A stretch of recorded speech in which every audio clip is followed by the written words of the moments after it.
Oi, povo de Deus, tudo bem com vocês? Hoje eu vou responder algumas perguntas de uma caixinha que eu abri lá no Instagram. Vamos lá então. Como foi no início da sua gestação? Você se sentiu mal? Se sim, como fez para ser constante aqui? Então, nos 3 primeiros meses da minha gestação, o principal sintoma que eu tinha era sono. Eu tinha muito sono, era uma coisa assim incontrolável.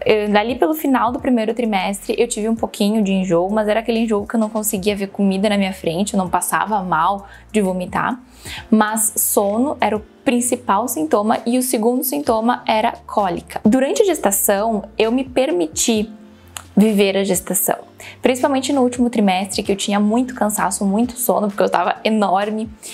Todos os dias depois do almoço eu tirava um cochilo. Antigamente, se eu fizesse isso, eu ia ficar muito mal, né? Meu Deus, que absurdo! No meio da tarde, a menina lá tirando um cochilo.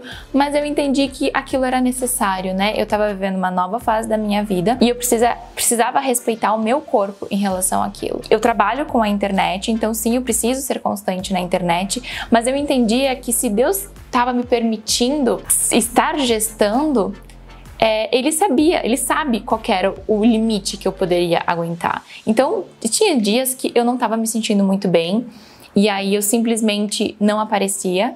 Nos dias que eu estava me sentindo bem, eu aparecia, e eu ia levando o trabalho conforme eu ia conseguindo, né? Conforme eu tinha disposição.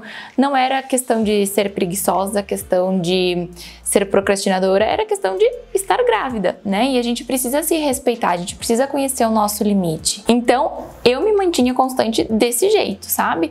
Entendendo qual era o meu limite. No dia que eu não tava bem, eu não produzia. No dia que eu tava bem, eu produzia. Explica melhor sobre o Espírito Santo. Me dá um nó na cabeça. Eu entendo bem quem é Deus e Jesus. Então, o Espírito Santo, ele é Deus e Jesus, né? É uma trindade. Deus, Jesus e Espírito Santo. Talvez fique mais fácil entender quem é Jesus, melhor dizendo, porque Jesus a gente tem a personificação, né? A gente tem uma pessoa ali que a gente consegue ter muito mais, como é que eu vou explicar? Muito mais aproximação, compreender muito melhor, porque se parece conosco. Não sei se vocês conseguem entender isso que eu tô querendo dizer, mas parece ser mais fácil entender quem é Jesus por conta disso. Porém, quando Jesus morreu na cruz, ele nos disse que ele deixaria conosco o seu Consolador, o Espírito Santo. O Espírito Santo, ele habita dentro de cada um de nós. Vou dar um exemplo aqui para vocês, para quem sabe ficar um pouco mais claro. Tem muita gente que chama de intuição coisas que são o Espírito Santo. O Espírito Santo, ele só habita em quem confessa Jesus Cristo como seu único e suficiente Salvador, ou seja, os filhos de Deus. Ele não habita em quem não confessa Jesus. Então, às vezes nós cristãos, né, a gente tá lá andando de carro, e aí o Waze te manda dobrar à direita, mas tu sente que tu não deve dobrar à direita, tu deve dobrar à esquerda. E um tempo depois tu descobre que lá, se tu dobrasse à direita, ia ter dado um acidente. Vocês conseguem entender? É o Espírito Santo que habita dentro de ti, que vai te direcionando, que vai te guiando. A gente, com o passar do tempo, né, conforme a gente vai se aproximando ainda mais do Senhor, lendo mais a palavra, orando, se entregando mais, a gente vai tendo mais percepções do Espírito Santo na nossa vida. A gente vai sentindo mais a presença dele. A gente vai sentindo a paz que excede todo entendimento. A gente consegue ter uma compreensão melhor. Então, quando a gente quer entender melhor, né, a respeito dos assuntos que provém de Deus, a gente precisa se relacionar mais com Deus para a gente ter mais consciência e pedir para Deus nos explicar, né? E muito mais do que eu explicar para vocês, é o Senhor que vai explicar isso para vocês. Mas em resumo, eu espero que isso possa ficar claro, o Espírito Santo é o que habita dentro de cada um de nós, sabe? É aquilo que te dá paz, que excede todo entendimento, aquilo que te direciona, te instrui. E eu fico pensando, né, que a gente sabe que no fim dos tempos vai chegar um período que aqui na Terra, quando nós já não estivermos mais aqui, né, não vai mais existir o Espírito Santo. As pessoas vão ter que conviver sem a presença do Espírito Santo. E isso deve ser a coisa mais horrível que existe. A gente não ter a presença de Deus na nossa vida. Então, em resumo, é isso. O Espírito Santo também é Deus e também é Jesus. Ficou claro? Se você trabalhasse fora, como seria a rotina com a bebê? Então, hoje, pela graça de Deus, eu trabalho de casa com a internet, né? Para quem tá caindo aqui de paraquedas no primeiro vídeo, eu sou jornalista, eu trabalho com o YouTube, com o Instagram. Inclusive o YouTube eu tô trabalhando incansavelmente, né, para chegar na monetização, que em breve chegarei. em nome de Jesus, tô bem pertinho. E aí é mais uma fonte de renda, né? Vocês interagindo aqui comigo, vocês assistindo os vídeos, isso faz com que eu consiga ter mais tempo de produzir e me dedicar ainda mais à produção de conteúdo aqui pra internet. Lá no Instagram eu trabalho também fazendo parcerias e, enfim, eu trabalho com produção de conteúdo.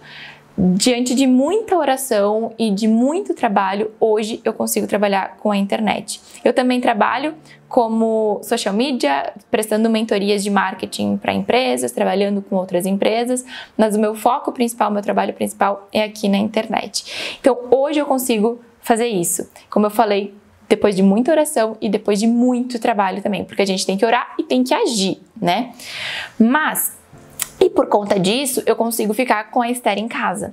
Eu consigo trabalhar de casa, eu faço tudo de casa, eu fico sozinha com ela em casa, né? Eu tenho meus pais que moram na mesma cidade que eu, que conseguem me auxiliar, mas no dia a dia sou eu e a Esther. Meu marido trabalha fora e eu trabalho de casa. Porém, se eu tivesse que trabalhar fora, né? Se eu fosse CLT, por exemplo, eu ia ter que arrumar uma solução, né? Deixar a Esther em algum lugar. Eu sei que não é a realidade de todos, que talvez nem todos podem fazer isso, mas eu não deixaria em escolinha. Eu contrataria uma babá.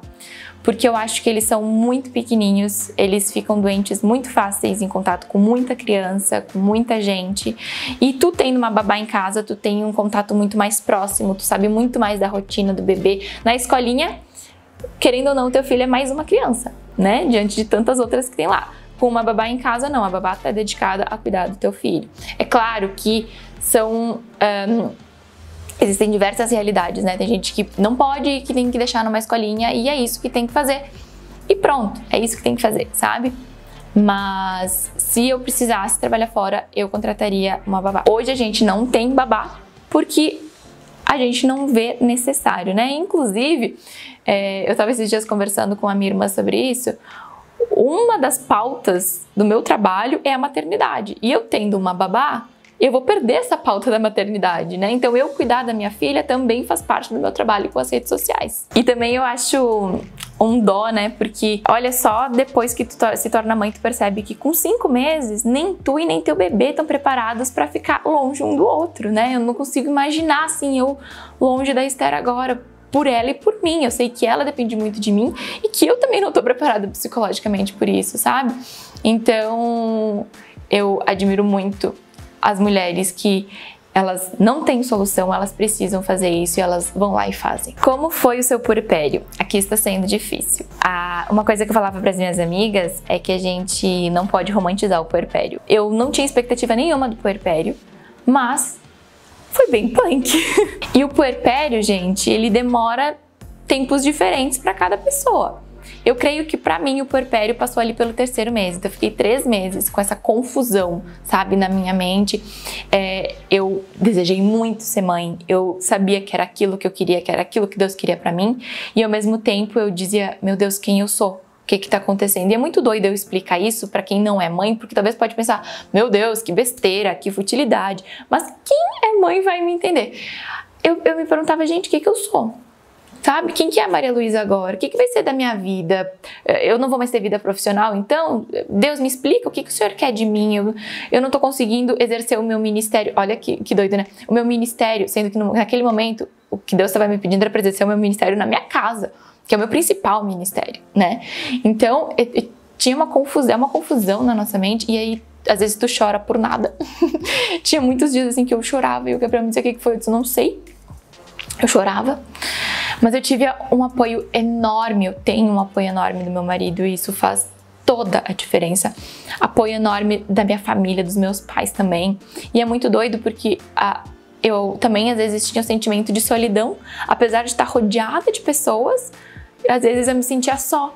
Então é muito confuso o que se passa na cabeça, sabe? E eu também tive uma questão que eu tive que lutar durante um tempo, que era um medo excessivo de engasgo. E eu não sei porquê, não sei de onde, nunca passei por nenhum episódio, mas eu tinha um medo absurdo de que a Esther se engasgasse. Eu passava a madrugada acordada olhando a Esther, dormindo, com medo de que ela se engasgasse, com a saliva, sei lá, sabe? E até o Gabriel, ele se preocupou muito comigo nesse período, ele buscou ajuda também. Esses tempos é que ele estava me falando que ele estava pesquisando e que existem vários tipos de depressão pós-parto e que, pelo que ele leu, o medo excessivo também é um tipo de depressão pós-parto. Então, enfim, eu não fui diagnosticada com nada, porque foi um período curto, né? Eu acho que durou ali 1 mês e meio, no máximo, esses meus medos em excesso. Mas eu enfrentei isso e foi muito difícil pra mim. Eu lembro que teve uma vez que eu chorei e eu falei pro Gabriel, eu acho que eu nunca vou superar isso, eu acho que eu nunca vou conseguir. A sensação que eu tinha é que, assim, eu sabia que um dia a Esther ia ter febre, que um dia a Esther ia ficar doente, que um dia a Esther ia cair e se machucar. E só de pensar em ela passar por isso, eu dizia, eu não sei lidar com isso, sabe?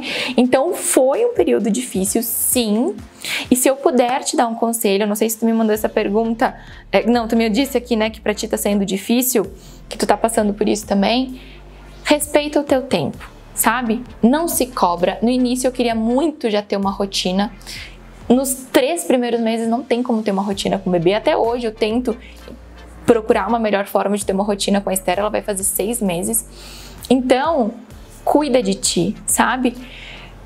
Se trata com carinho, não crie grandes expectativas, descansa. Eu lembro que eu vim do hospital, no 3º dia eu já estava trabalhando, porque eu achava que, meu Deus, eu preciso trabalhar, sabe? Como é que eu não vou trabalhar? Então, as pessoas me diziam, dorme enquanto ela dorme. Eu não dormia enquanto ela dormia. Então, se eu puder te dar um conselho, é isso. Calma, vai passar. O puerpério passa, tá? Se agarra nisso, o puerpério passa. E depois o que fica é saudade. O que fazer quando sentimos que não estamos nos dedicando ao Senhor? Eu acho que o grande problema do cristão é esperar sentir algo para fazer aquilo que Deus está pedindo. Então, eu vou esperar sentir que eu preciso conversar com meu amigo para pedir perdão. Não, peraí. Tá na Bíblia que tu tem que pedir perdão, que tu tem que perdoar, ser perdoado, tu entende? Então, às vezes a gente espera sentir alguma coisa quando Deus só diz assim, ó, levanta e faz. Eu gosto muito de repetir aqui pra vocês, né? A gente não pode desprezar a racionalidade de Deus. Então, sim, existe o sobrenatural, existe, né, aquela coisa que a gente anseia viver com o Senhor, mas existe a racionalidade. Então, a gente precisa se manter firme também na racionalidade. Não tá fazendo o suficiente para Deus? Bom, deixa eu ajustar minha rotina para ver o que eu consigo fazer para melhorar. É simplesmente ir fazer, sem vontade, sem ficar pensando muito. Tem que fazer as coisas para Deus. Hoje mesmo eu tava assistindo um Reels, quando eu tava fazendo Esther dormir, que dizia assim, se tu não está tendo tempo de ler a Bíblia e orar durante o teu dia, significa que tu está fazendo coisas a mais do que Deus te pediu. Porque Deus nunca vai te pedir para fazer coisas que não vão te dar tempo de ter tempo com Ele, entende? Então, é realmente sentar e organizar. Como conseguir cumprir o jejum? O jejum, ele não existe uma regra, né? Isso que a gente precisa ter em mente. Não é porque tu ouviu que o fulano de tal ficou 40 dias sem comer e sem beber que tu tem que ficar 40 dias sem comer e sem beber. A gente precisa entender a nossa realidade e começar aos poucos, né? Daqui a pouco tu nunca jejuou e tu quer ficar uma semana sem comer. Isso não existe, né? Então, começa aos pouquinhos, sabe? Qual que é a coisa que tu mais gosta de comer? Chocolate. Então, meu propósito vai ser ficar uma semana sem comer chocolate. Próxima vez que tu for jejuar, eu vou ficar uma semana sem almoçar. Entende? Vai indo aos pouquinhos e aí tu vai conseguir cumprir. Porque se tu colocar uma meta absurda, tu não vai cumprir, tu vai se frustrar e tu não vai mais querer jejuar. Então vai aos pouquinhos fazendo isso, entendendo qual que é o propósito do jejum. Não é uma competição, quem fica mais tempo sem comer, tu entende? O jejum, ele tem que ser eficaz pra ti. Talvez pra ti ficar 24 horas sem comer vai dar um super resultado. Mas se o Luciano Subirá fica 24 horas sem comer, não vai acontecer nada pra ele, porque ele já tá muito acostumado a fazer isso.